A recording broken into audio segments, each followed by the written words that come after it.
In the last few years, a series of Americans have been found dead within the opulent confines of Mexico's luxury hotels and other accommodation establishments. As the investigation unfolds, questions arise regarding the safety of these high-end accommodations and the circumstances surrounding these mysterious deaths. With the allure of paradise transforming into a grim reality, authorities face the daunting task of unraveling the truth behind these disturbing incidents, sending shockwaves through both nations and raising concerns among travelers worldwide.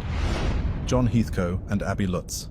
June 13, 2023, tragedy struck the idyllic shores of Baja California Sur, Mexico, as the lifeless bodies of two Americans were discovered in their room in the luxurious Hotel Rancho Pescadero. The news reverberated through the coastal town, leaving its residents and visitors in a state of shock. John Heathcote, a 41-year-old man, and Abby Lutz, a 28-year-old woman, both hailing from Newport Beach, California, had fallen victim to an inexplicable fate. As the authorities were summoned to the scene, the magnitude of the situation became painfully apparent. Police and paramedics rushed to the hotel, their urgency matching the gravity of the situation. It was already late in the evening when they arrived at the hotel. With a sense of foreboding, they entered the couple's room, only to find John and Abby devoid of any signs of life. The Baja California Sur Attorney General's office swiftly delved into the grim circumstances surrounding the untimely demise of the couple. The victims, John Heathcote and Abby Lutz, had succumbed to a mysterious intoxication. A cloud of uncertainty hung over the investigation as the cause of their deaths remained elusive. The authorities meticulously scoured the room, searching for any traces that could shed light on this tragic puzzle. When the autopsies conducted by prosecutors in Baja California Sur state were ready, they suggested intoxication by an undetermined substance as the cause of their death. With no signs of violence on their bodies, the exact nature of the toxic substance remained unknown, leaving a haunting question mark over this harrowing incident.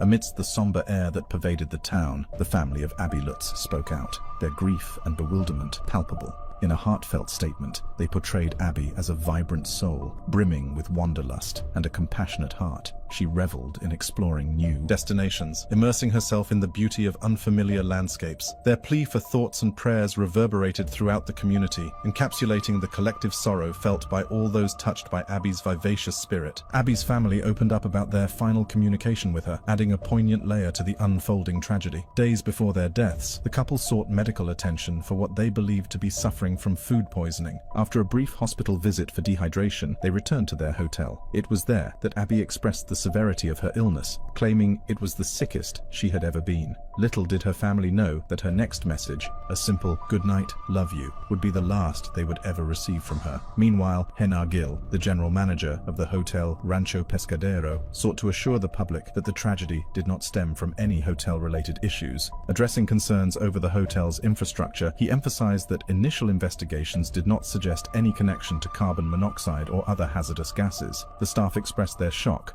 and pledged unwavering cooperation with the authorities, striving to uncover the cause of this devastating incident. In heartfelt condolences, Gill extended support and compassion to the grieving families, recognizing the unimaginable pain they were enduring. The news of this chilling event reverberated beyond the Mexican borders, prompting the U.S. State Department to offer their condolences and reassurances. The loss of two American citizens had caught the attention of the nation, and the department vowed to monitor the local authorities' investigation closely. Ready to extend consular assistance, they aimed to support the families during this trying time. Privacy became paramount, and as a mark of respect, the State Department refrained from divulging further details. John Heathcote was a man of many talents and passions. As an entrepreneur and technology developer, he made his mark in various industries, leaving behind a trail of successful ventures. John's entrepreneurial spirit led him to co-found ScoutVisor, a financial lead generation company, and AdSpring, an innovative Amazon attribution tool. He also founded Sellermobile, an Android and iPhone app for Amazon sellers, which he later sold. John's expertise extended beyond the realm of technology. He was a health and wellness enthusiast, evident in his role as the founder of LES Labs, a nutritional supplements company. His dedication to well-being was evident in his personal life, as he was known for his commitment to a healthy lifestyle. But John was more than just a businessman. He had a creative side, expressing himself through his blog on Substack, where he shared his musings on topics like COVID-19 and other subjects close to his heart. Additionally, his passion for music manifested in his electronic music production and DJing on SoundCloud. Throughout his journey, John left his mark in various arenas, making significant contributions as a developer, entrepreneur, and health advocate. His entrepreneurial spirit and diverse interests propelled him to explore new frontiers, leaving behind a legacy that continues to inspire. A GoFundMe campaign was was launched by Abby's stepsister, Gabrielle Slate, to assist with transportation and funeral expenses.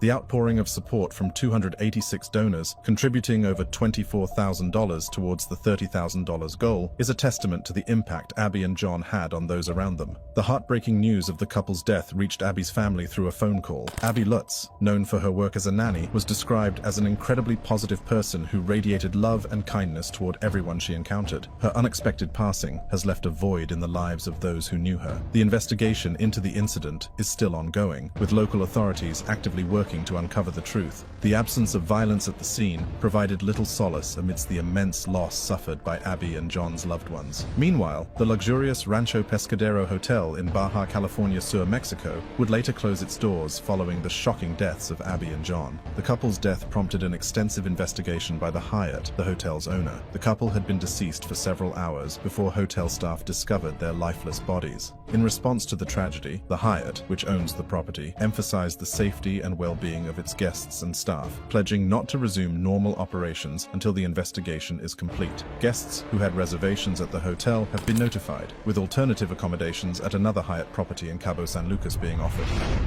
Candace Florence, Jordan Marshall, and Cortez Hall. In the dark hours of the morning on October 30th, 2022, a chilling series of messages unfolded between Candace Florence, 28, and her boyfriend, Victor Day. Candace, along with her friends Jordan Marshall, 28, and Cortez Hall, 33, had been enjoying Mexico's vibrant Day of the Dead festivities when something went terribly wrong. She expressed her distress, feeling as if she had been drugged while at a Mexico City bar. Tragically, a few hours later, the lifeless bodies of Candace and her friends were discovered in the Airbnb apartment they had rented. The incident has left their families devastated and seeking answers about the circumstances surrounding their deaths in Mexico. Day opened up about their final conversation, revealing the harrowing details. Initially, everything seemed fine. Candace assured Day that they were having a good time, enjoying drinks and the vibrant atmosphere. Images on her Instagram stories showcased their visit to a rooftop bar with the dazzling Mexico City skyline as their backdrop. Hours later, Candace and her friends were tragically found dead in the Airbnb they had rented. Day shared the distressing text messages he exchanged with Candace. She expressed feeling tired and emotionally drained, disclosing that she wanted to go home.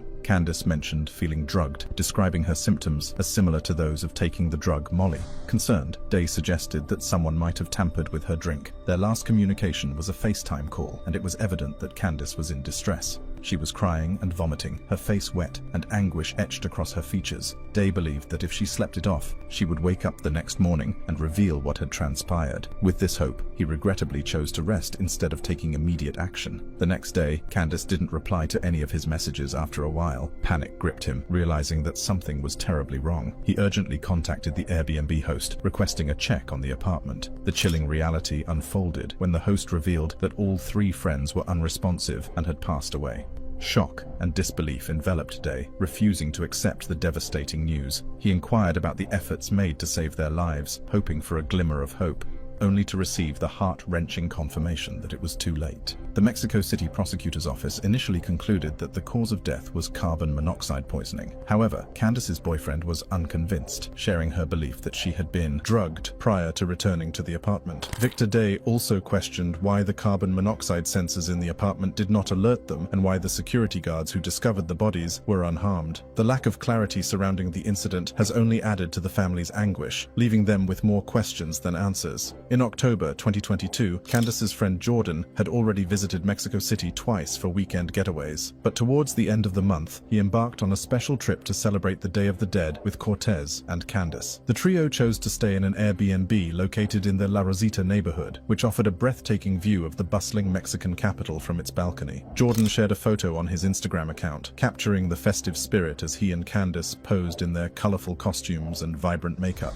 However, tragedy struck when the news of their deaths reached Jordan's sister Jasmine. She received a devastating call from Candace's boyfriend Vincent Day, informing her of the heartbreaking loss. Jasmine, a dentist from Hyattsville, Maryland, immediately called her mother to share the heart-wrenching news. It was an unimaginably difficult conversation that no family should ever have to endure. The grief-stricken family traveled to Mexico City in search of answers and to make arrangements to bring Jordan's body back home for a proper burial. The shock and pain were overwhelming as they tried to come to terms with the sudden loss of their beloved son and brother. A funeral was scheduled to take place at First Baptist Church, South Hill in Chesapeake, Virginia, where friends and family could pay their final respects to Jordan. Jordan's creative spirit began to emerge during his teenage years when he started making videos and films. After completing his education at Hampton University, Jordan pursued various jobs in education, including a role as a middle school teacher. He later moved to Metairie, Louisiana, to teach at Rosenwald Collegiate High School in New Orleans. In addition to his teaching career, Jordan made the most of his free time by indulging in his wanderlust. He traveled to Croatia, Iceland, Morocco, and Italy, often accompanied by Candace. A year before his death, he ventured into the travel consultancy business, capitalizing on his experiences and expertise. His brand was called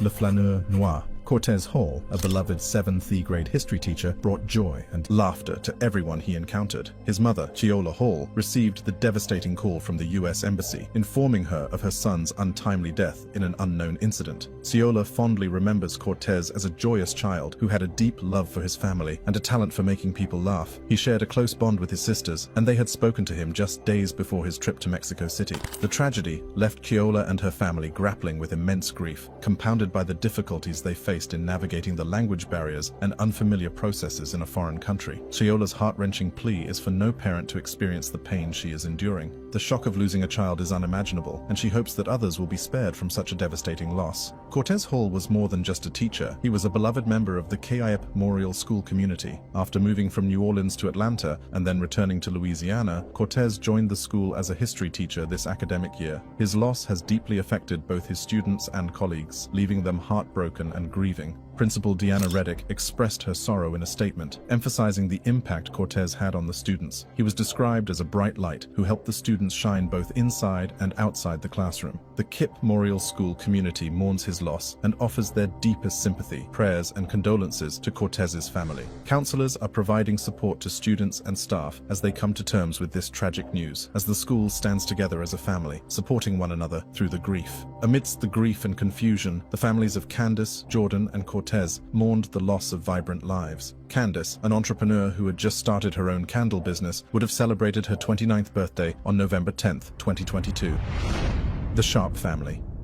In March 2018, tragedy struck the Sharp family from Iowa during what was supposed to be a joyous vacation in Mexico. Kevin and Amy Sharp, along with their 2 children, 12-year-old Sterling Wayne Sharp and 7-year-old Adriana Marie Sharp, lost their lives due to toxic gas inhalation while they slept in their vacation condo. According to autopsy reports, they had been dead for about 2 days before their corpses were found. The news of their disappearance spread, and family members reported them missing to the authorities in Creston. Concern grew as the days passed with no sign of their return. Ashley Peterson, a relative, shared on her social media that the Sharps had traveled to Tulum, Mexico, and were scheduled to return home on a Wednesday. However, they never made it back, and their phones indicated no movement. Renee Hoyt, Amy Sharp's sister, shared the family's anguish and disbelief in an interview. She described her mother's profound grief, feeling as though she had lost half of her family. The tight-knit community in Creston, Iowa, where the Sharps resided, rallied together to support the grieving family during this unimaginable time. The Sharps had rented the vacation condo through VRBO, a popular website for homeowners to rent their properties to travelers.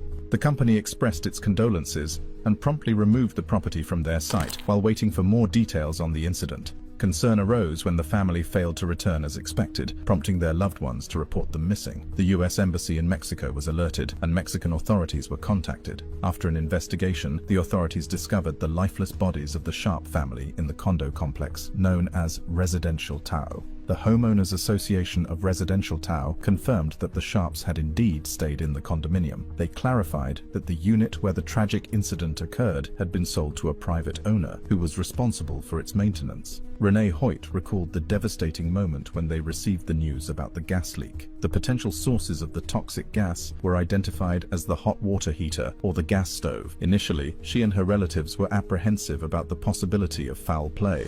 Although the circumstances were heartbreaking, the family found some solace in knowing that it was not a violent situation. To honor the Sharp family's memory, friends and relatives held a candlelight vigil at the Adams County Speedway in Corning, Iowa. Kevin Sharp, known as the Sharpshooter on the racing circuit, was a passionate stock car racer. During the vigil, Bob Harris, the public address announcer, spoke fondly fondly of Kevin, a man who not only gave back to the community, but also to his family and the sport he loved. Kevin was also a devoted fan of professional NASCAR champion Brad Keselowski. Keselowski expressed his condolences, highlighting the Sharp family's unwavering support for him and their immense impact on the community. In the midst of grief, a ray of hope emerged. Beth Fry, Amy's mother, anticipated the arrival of a grandson, scheduled to come into the world shortly after the funeral. The contrasting emotions of deep sorrow and the prospect of new life intertwined in her heart.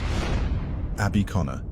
January 2017, tragedy struck a family from Pewaukee, Wisconsin, when 20-year-old Abby Connor and her older brother Austin were found unconscious in a resort pool during their family vacation in Iberostar, Paraíso del Mar, a resort in Mexico. It was supposed to be a joyous celebration, marking the end of their first semester of college. Little did they know that this would be a fateful day that would change their lives forever. Abby and Austin had just arrived at the resort and wasted no time heading to the pool to enjoy the warm Mexican sun. Their mother, Ginny, and stepfather, John, decided to take a stroll along the beach while the siblings savored the poolside atmosphere. They raised their glasses to toast the completion of their exams, unaware of the danger that lurked beneath the surface of the clear water. As the parents returned to their room to prepare for dinner, they expected Abby and Austin to meet them in the resort lobby at 7 p.m. However, the evening took a horrific turn when the hotel staff informed Ginny and John that there had been an accident. Their children had been found unresponsive, face down in the pool. Rushing to the hospital, Ginny and John discovered the devastating extent of the incident. Austin, while injured, was stable and conscious, but Abby's condition was critical. She was already on a ventilator and in a coma. Medical reports revealed that Abby had suffered severe brain damage due to lack of oxygen and was, tragically, brain dead. The family made the heartbreaking decision to take her off life support on January 12,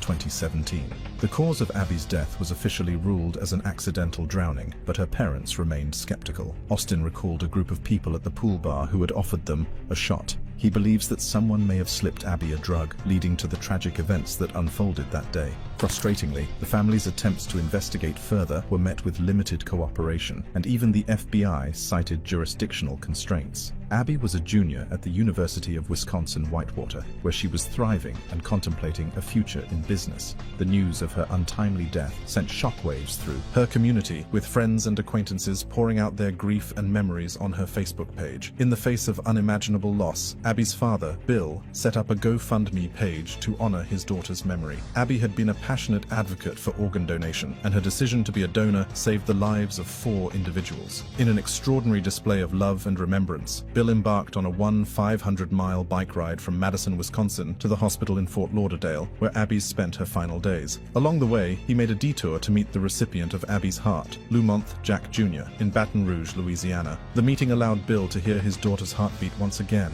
offering solace in the midst of his grief. Throughout his journey, Bill raised awareness about the importance of organ donation and encouraged people to register as donors. The GoFundMe campaign garnered overwhelming support, exceeding its initial goal as individuals rallied behind the cause. In the face of tragedy, Abby's legacy lives on as her selfless act continues to impact lives. The Connor family's quest for answers and justice continued as they refused to accept the official ruling without further investigation. They hope that one day the truth will be unveiled, shedding light on the mysterious circumstances surrounding Abby's death. Seeking justice, Abby Connor's family retained legal representation to sue the resort, Iberostar. They insisted on gaining access to the resort's employees for further investigation. Iberostar, in response, claimed to have followed established protocols, offering immediate medical attention to Abby and Austin upon discovering them in the pool. The resort expressed deep condolences to the family and asserted its commitment to guest safety and cooperation. The resort also refuted any suggestion that tainted alcohol played a role in Abby's tragic death. Mexican officials had indeed confiscated large quantities of adulterated alcohol over the years, but there is no record of such incidents at Iberostar resorts.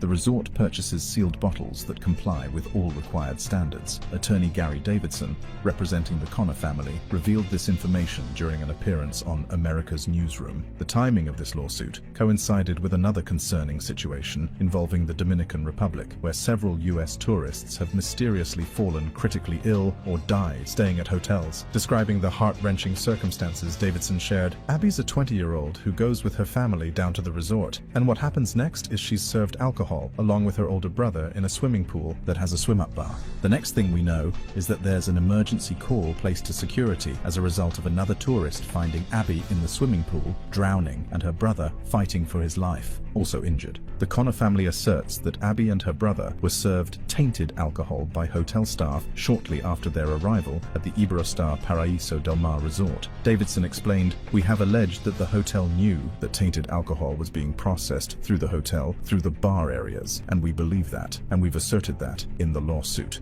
Davidson expressed his belief that the problem of tainted alcohol in Mexican resorts, particularly in the Riviera Maya area, extends beyond what has been revealed so far. He stated, "We strongly believe that this problem was known to Mexican authorities, was known to hotels and resorts." He suspected that the hotels and resorts either turned a blind eye or intentionally encouraged such practices to cut costs. All-inclusive resorts offer unlimited alcohol to guests, making it a tempting opportunity to serve non-first quality alcohol and save resources. Amidst the grief, the Connor family's determination to uncover the truth stood firm. They hoped their lawsuit would shed light on the circumstances surrounding Abby's death, ultimately bringing a sense of closure and justice to this devastating ordeal. Couples, friends, a daughter, and an entire family. These deaths raise concerns about the health and safety of American tourists in Mexico. Click the links on your screen for more videos like this.